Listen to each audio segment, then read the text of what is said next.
Assalamualaikum warahmatullahi wabarakatuh. Pada kesempatan kali ini, kelompok kami akan mempresentasikan beberapa bentuk penyimpangan nilai Pancasila yang berdampak pada pendidikan karakter remaja.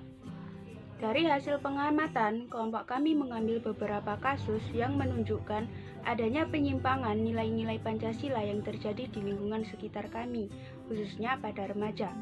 Kasus yang pertama yakni kekerasan yang dilakukan murid terhadap guru dan aksi bullying.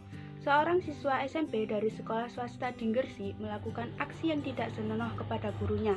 Siswa tersebut menantang dengan kata kotor sambil mencengkram kerah baju gurunya lantaran ia tidak terima karena diingatkan oleh gurunya untuk tidak merokok. Dalam kasus lain, beredar video yang menampakkan 5 remaja siswi SMP di alun-alun kota Gresik sedang melakukan aksi bullying kepada teman sekelasnya. Kasus-kasus tersebut merupakan contoh dari bentuk penyimpangan nilai Pancasila, tepatnya pada sila kedua, yang dikatakan dalam ayatnya kemanusiaan yang adil dan beradab. Akan tetapi mereka menunjukkan sikap yang bertentangan dengan sila tersebut. Mereka melakukan hal yang tidak berkemanusiaan terhadap sesama, dan kasus tersebut menjadi tamparan keras bagi dunia pendidikan karakter di Indonesia yang menunjukkan merosotnya moral siswa di lingkungan sekolah. Latar belakang dari kasus tersebut dapat terjadi karena adanya beberapa faktor. Salah satunya, karakteristik yang dimiliki pelaku, kecenderungan pelaku yang bersifat agresif, impulsif, manipulatif, serta memiliki sifat pengganggu dapat menjadi faktor internal. Sedangkan faktor eksternal dapat disebabkan karena broken home, kurangnya penguasaan diri saat emosi dan frustasi, kurangnya perhatian orang tua kepada anaknya sehingga mereka mencoba melakukan hal tak terpuji untuk mencari perhatian serta menutupi kekurangannya. Mengingat pelaku penyimpangan tersebut yang masih remaja, sebagai solusi dari kasus tersebut yaitu diperlukan adanya pengawasan khusus oleh kedua orang tua dalam mendidik anaknya, mulai dari menanamkan nilai moral yang positif sejak dini, memperhatikan betul bagaimana circle pertemanan anaknya, dan memberikan perhatian penuh serta dukungan bagi anaknya. Kasus yang kedua yakni penyalahgunaan narkoba.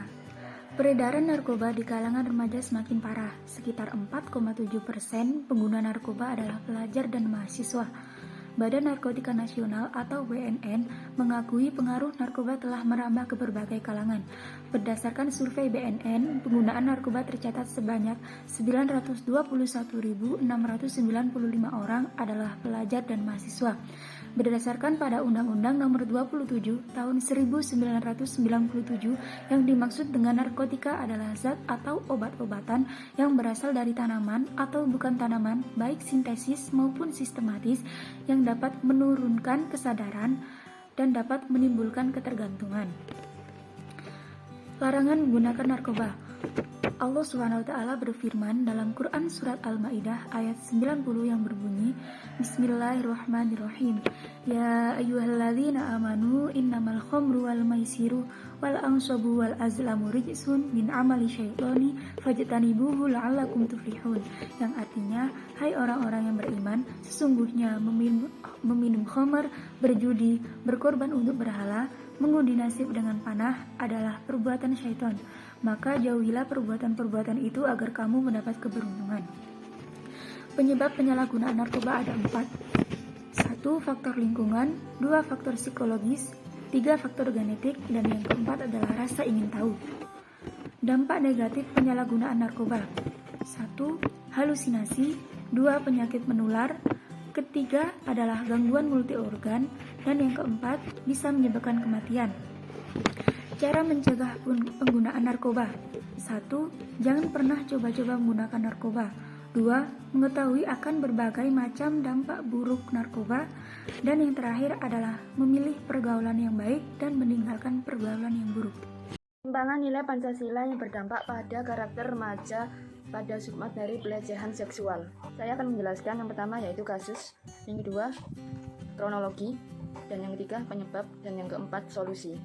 Yang pertama yaitu kasus dengan judul Sambangi Kantor DPRD Gresik, warga korban pemerkosaan minta Nur Hadi disangsi. Kasus-kasus tersebut merupakan contoh bentuk penyimpangan dari Pancasila, tepatnya sila kedua yang dikatakan pada ayatnya kemanusiaan yang adil dan beradab. Yang kedua yaitu kronologi. Kasus pelecehan seksual dengan korban yang berinisial MD, umur 16 tahun, warga Kecamatan Benjeng, hingga kini belum berakhir. Kabarnya keluarga korban sakit hati karena keterlibatan seorang anggota DPRD Gresik yang menawarkan uang sebesar 1 miliar untuk proses damai. Lantaran itu, keluarga korban merasa tidak terima dan melaporkan Nur Hudi, anggota DPRD yang mengajak damai dengan menawarkan uang tersebut kepada Badan Kehormatan DPRD Gresik pada Senin tanggal 18 Mei 2020. Kedatangan keluarga korban ke kantor DPRD Gresik di Jalan Kiai Haji Wahid Hasyim diwakili kakak korban yang berinisial CH. Rudi diduga menawarkan damai dengan meminta korban untuk menerima uang. Bahkan Syafi'i mengaku memiliki bukti rekaman percakapan Nur Hadi saat berkunjung ke rumah korban. Wakil DPRD Gresik Ahmad Nurhamim menerima seluruh aduan tersebut. Pihaknya akan mempelajari apa yang dipermasalahkan sehingga berujung melaporkan NH ke BK DPRD Gresik. Dari kajian awal sederhananya dari NH ingin menolong, versi pihak korban ada upaya intervensi proses hukum. Sedangkan Nur Hudi yang merupakan anggota DPRD Gresik diduga ikut terlibat dalam persoalan tersebut. Saat dimintai keterangan tidak mau menjawab, ia menyerahkan semuanya kepada kuasa hukumnya. Yaitu penyebab Sugianto, lelaki berusia 50 tahun, memerkosa gadis SMP di Gresik hingga hamil. Dia akhirnya ditangkap polisi. Kepada polisi, Sugianto mengakui sudah lebih dari 10 kali merudah paksa gadis Malang tersebut. Dimulai pada tanggal 22 April 2020 lalu, korban baru mengaku kepada ibunya bahwa dia mengandung anak dari Sugianto pelaku kekerasan seksual. Saat itu, usia kandungan sudah masuk 7 bulan. Sontak hal tersebut membuat seluruh keluarga korban geger. Kemudian pada tanggal 27 April, Nur Hudi mulai berkomunikasi dengan pihak keluarga korban melalui paman korban hingga berkunjung ke rumah. Solusi dari kasus tersebut yaitu yang pertama, konsultasi pada psikologi untuk latihan mengelola emosi dan mempelajari perkembangan anak. Yang kedua yaitu ajak anak ke dokter untuk memeriksakan kondisi fisik. Lalu yang ketiga yaitu korban pelecehan seksual harus show up agar kasus ini segera diketahui, ditanggapi oleh pihak-pihak yang berwenang dan ditindaklanjuti ke ranah hukum agar memberikan efek jera terhadap pelaku pelecehan seksual. Sekian presentasi dari kelompok kami. Mohon maaf bila ada salah kata. Wassalamualaikum warahmatullahi wabarakatuh.